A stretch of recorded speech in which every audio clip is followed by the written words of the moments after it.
आपसे आग्रह है कि अगर जो भी इधर उधर है कृपया आप धरना स्थल पर आकर बैठ जाएं, क्योंकि अंतिम वक्ता के रूप में अपने लोकप्रिय सांसद माननीय पीएन सिंह जी का भाषण होगा। इसलिए आप सबों से आग्रह है कि और 20-25 मिनट हम लोग सब लोग यहाँ पे एकत्रित हो जाएं। आज झारखंड प्रदेश भारतीय जनता पार्टी के निर्देश आदेश पर 11 मंडलों के पार्टी के कार्यकर्ता यहां धरना देने बैठे हैं। इस धरना की अध्यक्षता कर रहे चास नगर उत्तरी के अध्यक्ष भाई पन्नालाल कांदू जी, दक्षिणी के अध्यक्ष और इस कार्यक्रम के संचालक टिंकू तापड़िया जी, बालीडी मंडल के अध्यक्ष पीयूष आचार्य जी, माराफारी मंडल अध्यक्ष लालू जी, हरला मंडल अध्यक्ष विनय किशोर जी, मुफस्सिल मंडल अध्यक्ष हरीश भाई, पिंडराजोरा मंडल अध्यक्ष सनातन जी, कोऑपरेटिव मंडल अध्यक्ष मनोज सिंह जी। लाइव है आज आइए। इस कार्यक्रम में विशेष रूप से मौजूद हम सबों के अभिभावक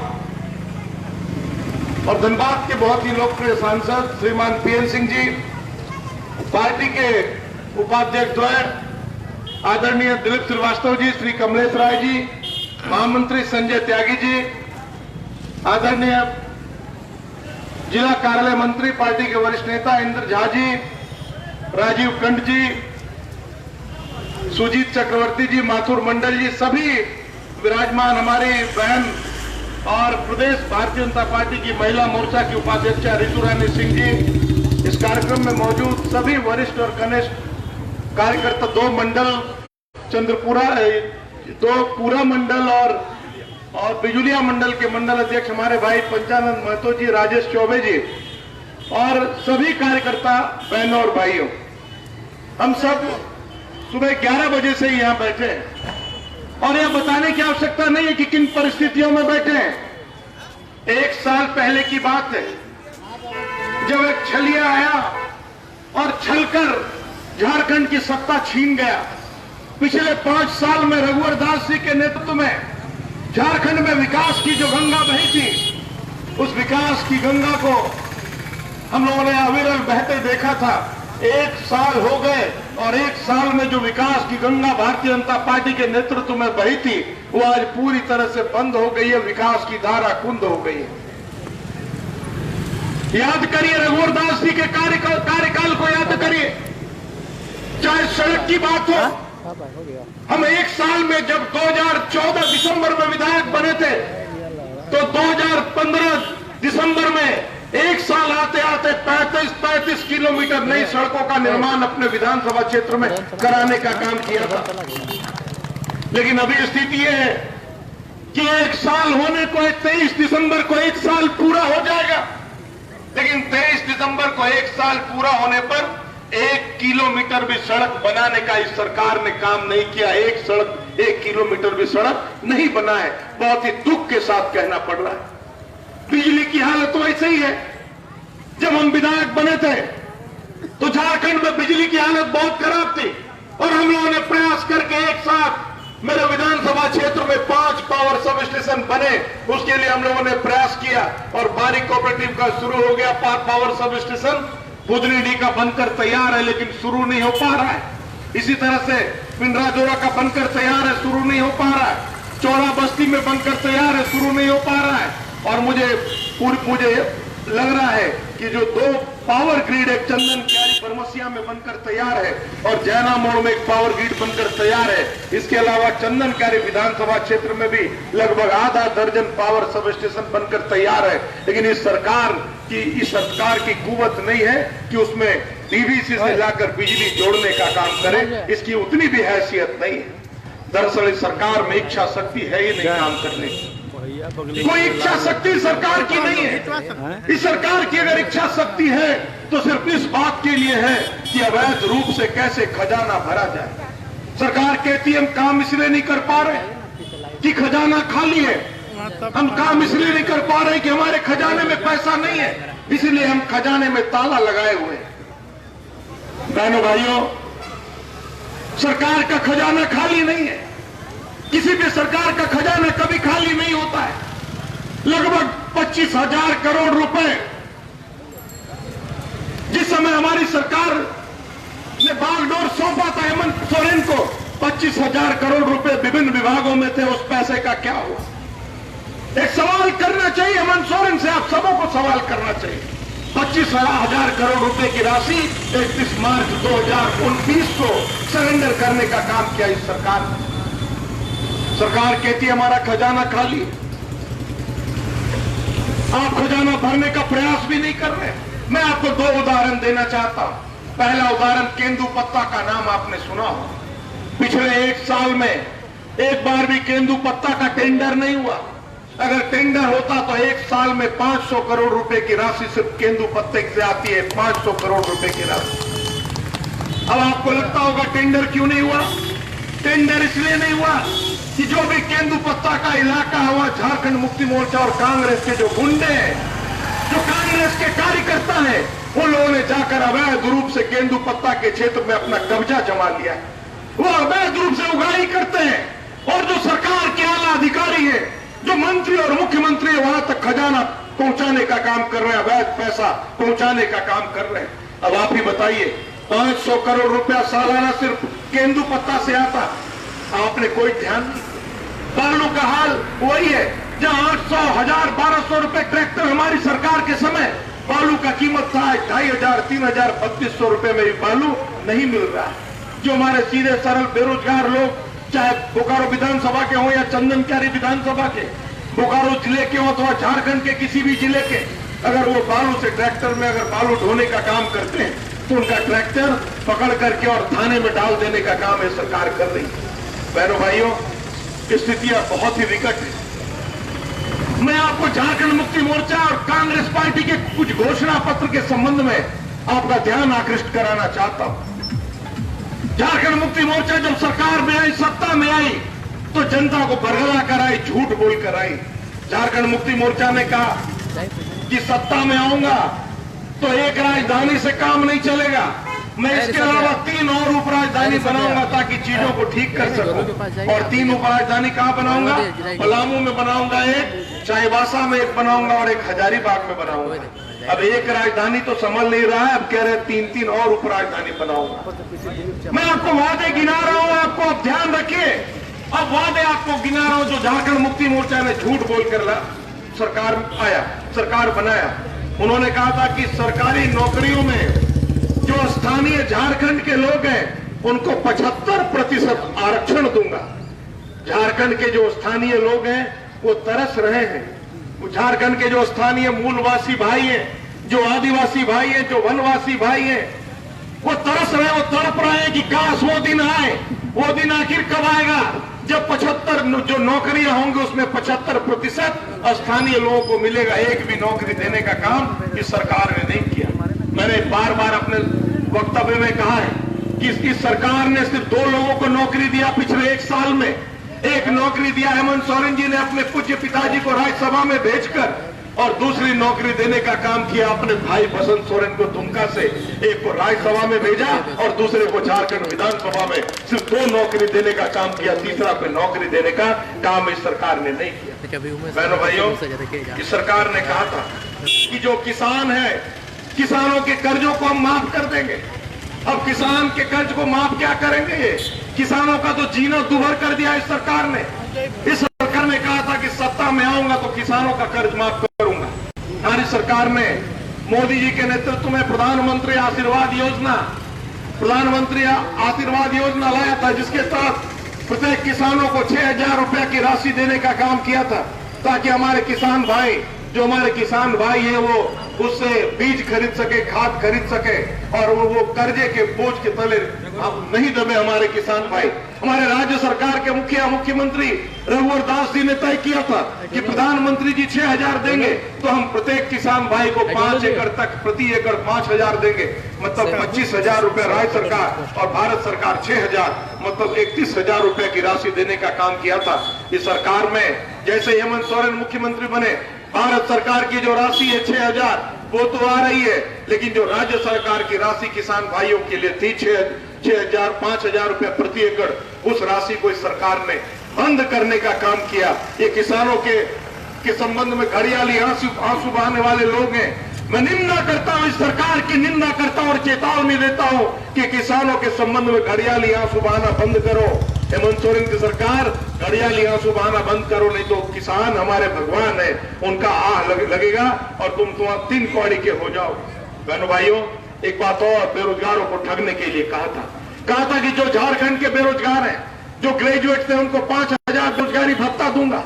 जो जिन्होंने एमए पास किया है उनको 7,000 बेरोजगारी भत्ता दूंगा और 6 महीने के अंदर दूंगा। साल भर हो गया है, ना ग्रेजुएट्स को बेरोजगारी भत्ता मिला, ना एमए पास, पीजी पास, एमए, एमएससी, एमकॉम पास को बेरोजगारी भत्ता मिला। इन्होंने सबको ठगने का काम किया। पारा शिक्षक भाई, यदि मेरी बात को सुन रहे हो, पारा शिक्षकों की बहाली अटल जी के समय में हमारी सरकार ने किया था और पारा शिक्षकों के लिए जो उनके मानदेय में बढ़ोतरी का भी काम हुआ था वो पूरी तरह से हमारी सरकार ने किया था। लेकिन आप भी उनके झांसे में आ गए, आप भी झारखंड के झांसे में, झारखंड मुक्ति मोर्चा और कांग्रेस के झांसे में आ गए और आप उस झांसे में आकर आपने हमारी सरकार को गिराने में कोई कोर कसर नहीं छोड़ा। लेकिन आज पारा शिक्षक भाई, मैं आपसे एक सवाल करता हूं कि आज आप कहां हैं? आज आप 1 साल हो गया, आज आपकी सरकारी नौकरी का क्या हुआ? आज आपके परमानेंट का क्या हुआ? ये सवाल मैं आपसे कर रहा हूं और आपसे आग्रह करता हूं कि हेमंत सोरेन से ये सवाल करिए। हेमंत सोरेन से सवाल करिए कि हमारी नौकरी का क्या हुआ?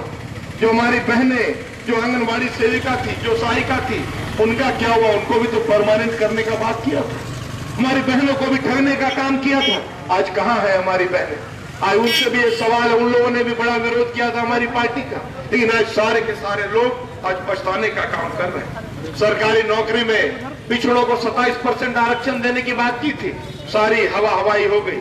बहनों भाइयों, कहा था कि 100 यूनिट बिजली मुफ्त दूंगा, बिजली तो दे नहीं रहे, कह रहे 100 यूनिट बिजली मुफ्त दूंगा। आज अखबार ने छापा है कि अगले महीने से झारखंड में जो बिजली का दर है वो 27% ज्यादा होने वाला है। मतलब अगर आपका बिजली बिल 1,000 रुपए आता था तो आपका बिजली बिल अब 1,270 रुपए आएगा, आपका लगभग 1,300 रुपए आएगा। अब आप सोचिए कि बिजली बिल दे नहीं रहे, लेकिन बिजली दे नहीं रहे और बिजली के बिल में झटके जरूर देने वाली है सरकार आपको आने वाले समय में, यह भी आपको बताना चाहता हूं। बहनों भाइयों, इन्होंने कहा था कि जो कैंसर पीड़ित होगा, झारखंड मुक्ति मोर्चा ने कहा था कि जो कैंसर पीड़ित होगा उसका इलाज हमारी सरकार मुफ्त करेगी। जो भी कैंसर पीड़ित होगा उस 1 पैसा लगने नहीं देंगे। और यह भी कहा था कि प्राकृतिक आपदा में यदि कोई किसी का फसल मारा जाएगा तो प्रति एकड़ 13,500 रुपए के दर से क्षतिपूर्ति राशि दी जाएगी। ये झारखंड मुक्ति मोर्चा ने झूठ बोलकर घोषणा किया था और सत्ता में आए थे। बहनों भाइयों, मैं थोड़ी सी चर्चा, बहुत सारी घोषणाएं की थी झारखंड मुक्ति मोर्चा ने, थोड़ी सी चर्चा कांग्रेस पार्टी की करना चाहता हूं, क्योंकि ये दोनों चोर मुसेरे भाई हैं। ये दोनों झूठे हैं, दोनों मक्कार हैं। चाहे झारखंड मुक्ति मोर्चा हो या कांग्रेस पार्टी हो, एक झूठा दूसरा मक्कार है, भी है दूसरा। और इसलिए आपको जानना चाहिए, आपको समझना चाहिए। कांग्रेस ने अपने घोषणा पत्र में क्या कहा? कांग्रेस ने अपने घोषणा पत्र में कहा कि हम ज्यादा से ज्यादा जो महिलाएं हैं उनको पुलिस में बहाली करवाएंगे। बदले में क्या किया? बदले में एक किया कि जो हमारी बहनों का 1 रुपया में रजिस्ट्री हो रहा था उसको भी छीनने का काम इस सरकार ने किया। हमारी सरकार ने 3.25 लाख हमारी माताओं बहनों को आत्मनिर्भर बनाने का काम किया, रजिस्ट्री 1 रुपया में करवाया। इस सरकार ने आते ही उसको बंद करने का काम किया, हमारी माताओं बहनों का अपमान करने का काम किया। बहनों भाइयों, इसने भी कहा था कि हमारी माताएं बहनें यदि बस में सफर करेंगी, सरकारी बस में, तो हम उनको मुफ्त यात्रा कराएंगे। हमारी माताओं बहनों को झूठ बोलने का काम किया। हम, ये कांग्रेस का घोषणा पत्र है। इसने भी कहा था कि किसानों का 2 लाख रुपया कर्जा माफ करेंगे। 1 साल हो गया कांग्रेस लोगों, 1 साल हो गया, कहां है तुम्हारा कर्जा माफी का झूठा वादा? 1 साल हो गया, और कितना इंतजार कराओगे? झारखंड के किसान जानना चाहते हैं, झारखंड की जनता जानना चाहती है। बहनों भाइयों, इसने कहा था कि दिल्ली और मुंबई के तर्ज पर कांग्रेस ने कहा था कि हम धनबाद में, जमशेदपुर में और रांची में मेट्रो रेल चलाएंगे। रांची, धनबाद और जमशेदपुर में मेट्रो रेल चलाएंगे, दिल्ली और मुंबई के तर्ज पर चलाएंगे। कहां है मेट्रो रेल? कहां है आपका? क्या हुआ तेरा वादा? वो कसम, वो इरादा, क्या हुआ तेरा वादा? ये जानना चाहती है झारखंड की जनता। बहनों भाइयों, कहा था कि जिन परिवार का आय 10,000 से कम होगा वैसी बच्चियों को हम मुफ्त में साइकिल देने का काम करेंगे। हम तो सबको साइकिल देने का काम करते थे। हमारी सरकार ने तो कोई जो बच्चियां स्कूल जाती थी वो हर बच्चियों को मुफ्त में साइकिल देने का काम किया था। इसके अलावा एक और बात जो बहुत ही इंपॉर्टेंट है, जिसमें आज जो आंदोलन हो रहा है, यहां पर धान का जो 2 बोरा आप देख रहे हैं बहनों भाइयों, आज जो अन्याय कर रही है सरकार, भारत सरकार मदद कर रही है किसान भाइयों। मोदी जी हमेशा किसानों की चिंता करते हैं। मोदी जी ने चिंता किया है कि हमारे जो किसान भाई हैं उनकी आय हम कैसे दुगनी कर सके। मोदी जी ने किसानों के उत्थान की बात की चिंता की। मोदी जी ने किसान को अन्नदाता समझा और इसीलिए जो लाखों की संख्या में आजादी के इन 70 सालों में 3.5 लाख से ज्यादा किसानों ने देश भर में आत्महत्या करने का काम किया। मोदी जी को पीड़ा हुई और मोदी जी ने कहा कि नहीं, हमारे रहते कोई किसान, हमारा भाई, जो हमारा जो अन्नदाता है, वो कभी आत्महत्या को मजबूर नहीं हो। और इसीलिए उन्होंने बिचौलियागिरी को समाप्त करने के लिए 3 बिल लाया। और धन्यवाद देता हूं माननीय पीएल सिंह जी, हमारे सांसद महोदय, जिन्होंने उस बिल को पास कराने में अपनी भूमिका निभाई। संसद भवन में मोदी जी के नेतृत्व में सांसद महोदय ने उस बिल में अपनी हामी भरी, अपनी भूमिका निभाई। और जो बिल मोदी जी ने लाया, क्यों लाया, वो विषय मैं सांसद महोदय के लिए छोड़ना चाहता हूं। वो विषय सांसद महोदय आपके समक्ष रखेंगे। मैं सिर्फ इतना कहना चाहता हूं कि जो धान क्रय की बात है, हमारी सरकार 1950 रुपया प्रति क्विंटल के दर से धान खरीदने का काम करती थी। इसने वादा किया था कांग्रेस पार्टी ने कि हम 2500 रुपए क्विंटल धान खरीदेंगे। अरे तुम 1950 रुपया ही खरीद लो तो हमारे किसान भाई का कल्याण हो जाएगा। कांग्रेस के लोगों, 1950 रुपया किलो भी अगर खरीद लो तो हमारे किसान भाई का कल्याण हो जाएगा। आज हमारे किसान भाई दर दर की ठोकर खा रहे हैं। आज बोकारो विधानसभा और चंदनकारी विधानसभा का किसान भाई बंगाल में औने भाव में 10 रुपए 12 रुपए किलो अपना धान बेचने को मजबूर है। चुल्लू भर पानी में डूबकर मर जाना चाहिए झारखंड मुक्ति मोर्चा और कांग्रेस के लोगों को चुल्लू भर पानी में। जिंदाबाद जिंदाबाद जिंदाबाद जिंदाबाद। ये सरकार जिंदाबाद। ये सरकार जब से आई है भ्रष्टाचार में आकंठ डूबी है। आज बोली लग रही है सरकार में। आज अगर अच्छे विभाग में सचिव बनना है उसकी बोली लग रही है, अगर डीसी बनना है उसकी बोली लग रही है, अगर एसपी बनना है तो बोली लग रही है, पीडीओ बनना है बोली लग रही है, सीओ बनना है बोली लग रही है, थानेदार की भी बोली लग रही है। और तो और झारखंड मुक्ति मोर्चा और कांग्रेस के दलाल भी अपनी बोली लगवा रहे हैं, अपनी बोली लगवा रहे हैं। उस थाने में कांग्रेस का ये दलाल, उस थाने में झारखंड मुक्ति मोर्चा का ये दलाल, उस ब्लॉक में ये दलाल, उस अंचल में ये दलाल, इसके माध्यम से काम होगा। इस प्रकार की बोली लग रही। भारतीय जनता पार्टी की सरकार में ये सब कुछ नहीं था। एक ईमानदार पारदर्शी सरकार मोदी जी के आशीर्वाद से काम कर रही थी झारखंड में।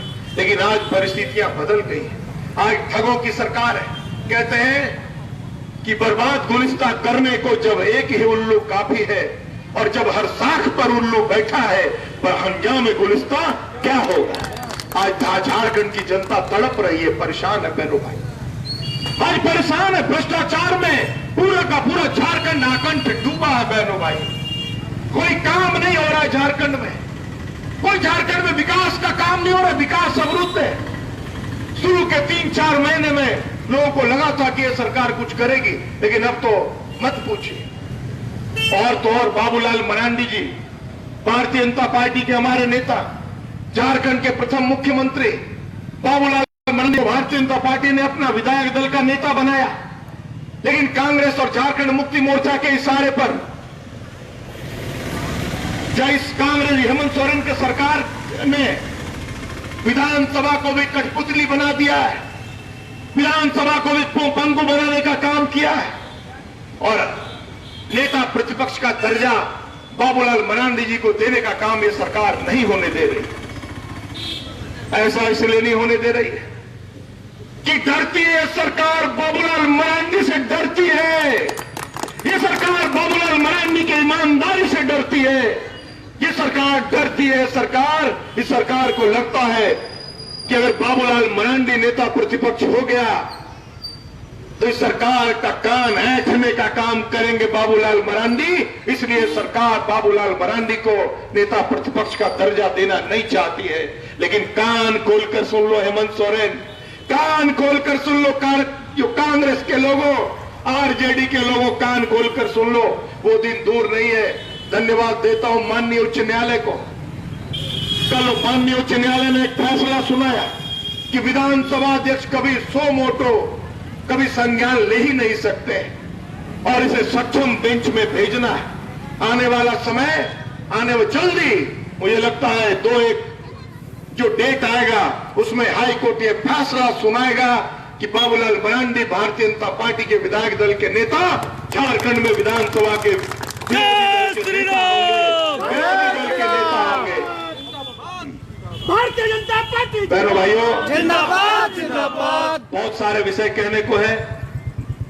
मैं आप सबों को बहुत धन्यवाद देता हूं। 11 बजे से आप सब यहां धरने पर बैठे हैं और एक बात कहते हुए अपनी बात को विराम देना चाहता हूं कि ब्लॉक मुख्यालय के सामने यह धरना हो रहा है, अंचल कार्यालय के सामने यह धरना हो रहा है और जो प्रखंड विकास पदाधिकारी हैं, जो अंचलाधिकारी हैं, वो भी कान खोलकर सुन लें कि भारतीय जनता पार्टी का अगर कार्यकर्ता, कोई भी कार्यकर्ता अगर जाता है आपके अंचल में, आपके प्रखंड में, अगर काम कराने जाता है, जनहित के मुद्दे को लेकर जाता है, तो उसके बात को गंभीरता से लेना, नहीं तो 3 कौड़ी का कर देंगे, आपको भी 2 कौड़ी का कर देंगे। आपको मैं बताना चाहता हूं, कोई भी कार्यकर्ता अगर जाता है जनहित में, वृद्धा पेंशन के लिए जाता है, प्रधानमंत्री आवास के लिए जाता है, जिनका भी SC/CC डाटा में नाम छूटा है चढ़वाने जाता है, जो कोई भी कार्यकर्ता जाता है, अगर कोई कार्यकर्ता जाकर कहता है कि हमारा ये गरीब है, इसके साथ अन्याय हो रहा है, उसके साथ न्याय करना, नहीं तो अभी तो धरना हम लोग सड़क के किनारे दे रहे हैं, कहीं ऐसा ना हो कि तुम्हारे चेंबर में हम लोग को घुसने की जरूरत पड़ जाए। और जिस दिन भारतीय जनता पार्टी का कार्यकर्ता ब्लॉक और अंचल मुख्यालय के चेंबर के अंदर घुस जाएगा, उस दिन तुम सबको यहां से भागना पड़ेगा। बताते हुए अपनी वाणी को विराम देना चाहता हूं। बहुत बहुत धन्यवाद। भारत माता की जय।